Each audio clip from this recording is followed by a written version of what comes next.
Well, hello, and welcome to another series of Travels with Trigger.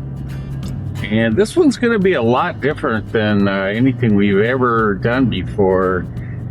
Closest might be last fall when we did Up the Ohio River, where we just pretty much followed the river, and whatever came along, we, stopped and saw, or, whatever. This one, we're going to be following the route of Amtrak's Empire Builder. And you may have heard me mention before that in 2005 and 2006, I did several routes for Amtrak, including the California Zephyr and the Empire Builder.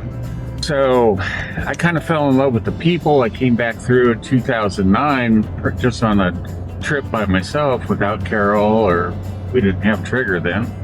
And really enjoyed it, met some people, saw some cool things, whatever, along these routes. But it's different because we don't have a lot of what do you want to say? I don't want to say tourist places, but, kind of that way, destination points. We have just a lot of towns. So we'll be going through.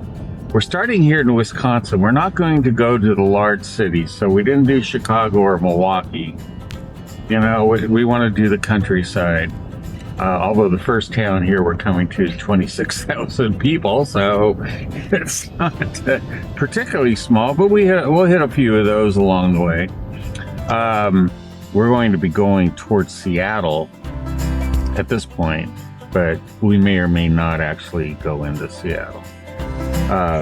The Empire Builder goes from Chicago, and it splits in Spokane and goes to Seattle or to Portland.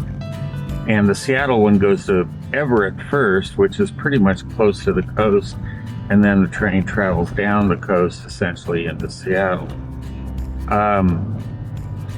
The railroad, the Empire Builder name really came from James Hill, who I'll talk about a little bit later along the trip, but he was headquartered in St. Paul, and he built this railroad from St. Paul to Seattle, Pacific Northwest. I don't know if he went to Portland at the time or not, or vice versa, but it was in 1929 it was inaugurated as the Empire Builder because he had built this rail all the way across the country, essentially privately funded. In other words, he did not get land grants. Now, the misleading thing about that is he bought a bunch of disorganized or reorganized a bunch of railroads who had gotten land grants.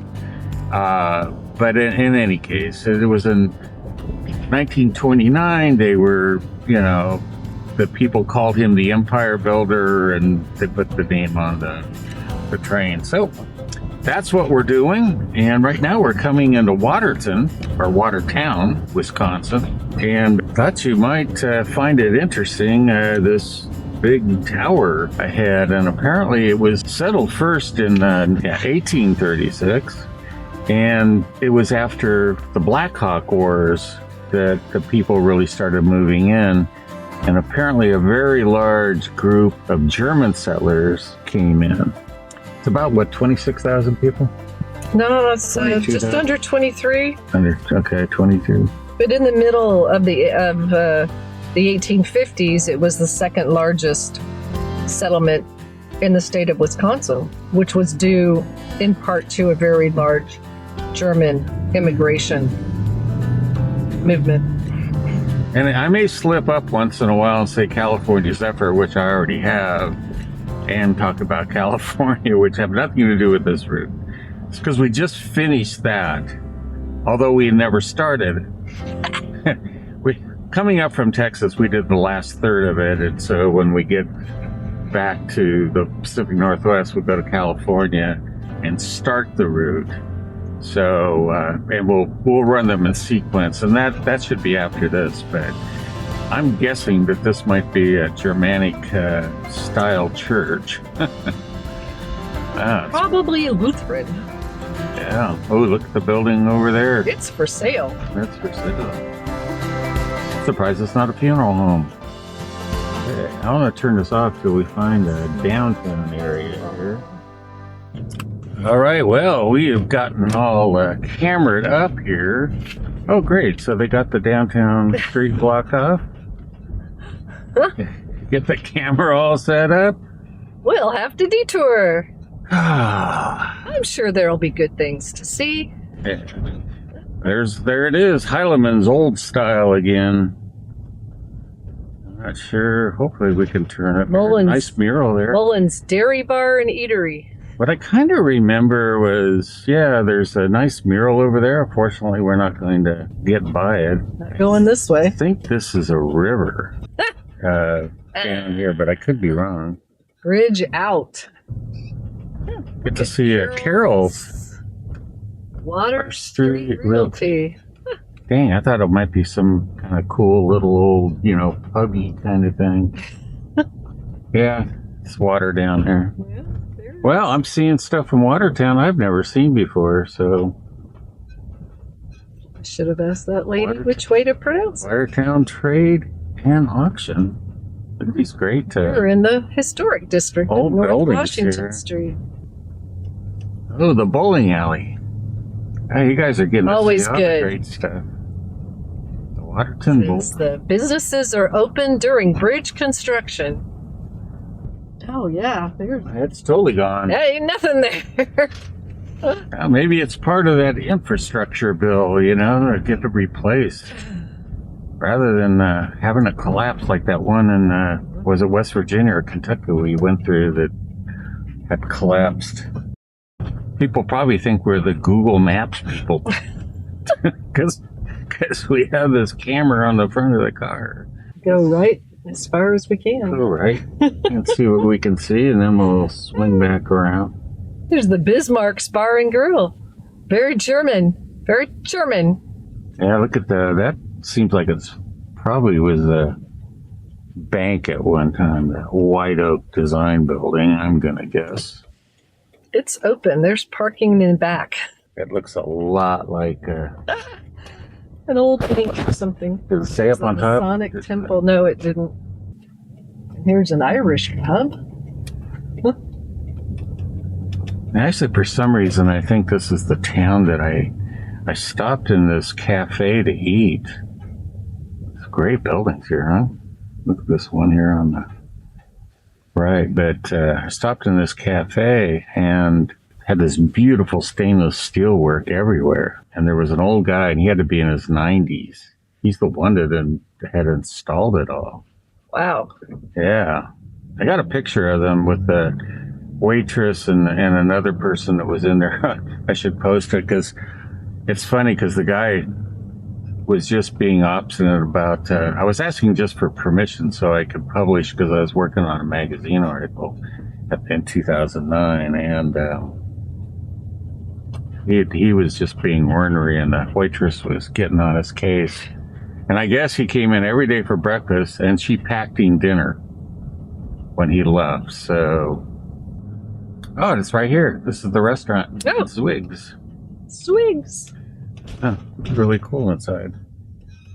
We don't have time. We're way behind on schedule, so we're not going to go in, but that was the restaurant. All right, I'm going to stop, get the cameras off, and we're going to head to our next town. So we are outside of the town of Watertown, and we're headed to Reeseville. When I was here in 2009, there wasn't much here, but one of the things we'll find on following the railroad, you get outside the town and you're basically, you have a house here and there, and then fields. I suppose this is typically rural environment, and those of you who are rural are laughing Yeah, at us. But this is this is different from us city people. so we're going to be coming up to Reeseville here soon, but I did also want to say, we mentioned James Hill was the founder of the Great Northern. The interesting story about him was that he was either born into poverty or they became impoverished when his father died. He was born in Ontario, Canada. As a young man, he came down to St. Paul and he started working on the steamship docks. But eventually, he had his own steamship company, or shipping company at least. And then somehow he started the railroad. He was, this is Reeseville. Anyway, I guess he was a workaholic, and they said that he built this incredible mansion in St. Paul. And they're not sure he ever slept a night in it, because he was so OCD, I guess you might say. He had to make sure that everything, all of his properties were running right. It's like the downtown will be to the left. Well, actually, I'm finding more in Reeseville right now than we expected. Yeah. I don't think we're going to get the little camera out on the hood. We'll just kind of drive through it.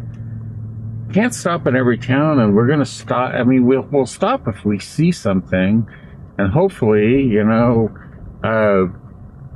it's very difficult to find people that are willing to talk on camera, because it would be really nice to you know, get a little rundown on some of these towns. It's like a cool building up here on the left coming in. Lots of barbershops. Interesting buildings.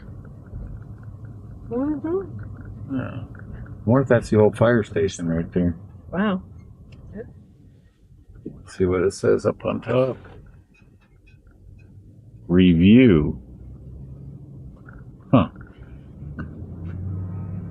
Huh, I hear a train. Always scares me when I hear stuff from here.